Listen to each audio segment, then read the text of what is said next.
Hello everyone. Welcome back to Spanish Prodigy. Today, we are going to learn some important questions in Spanish. These questions will help you in everyday communication. So, let's get started. ¿Cómo te llamas? What's your name? Me llamo María. My name is Maria.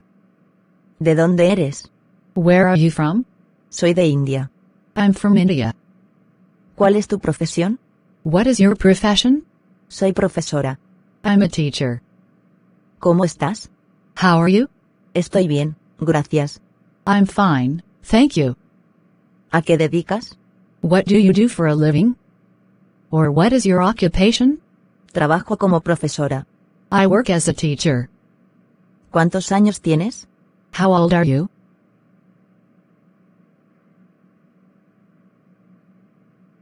¿Dónde vives?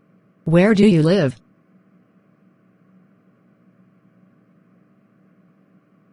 ¿Cuál es tu comida favorita? What is your favorite food? Mi comida favorita es la pizza. My favorite food is pizza. ¿Hablas inglés? Do you speak English? Sí, hablo inglés. Yes, I speak English. ¿Hablas español? Do you speak Spanish? Sí, hablo español. Yes, I speak Spanish.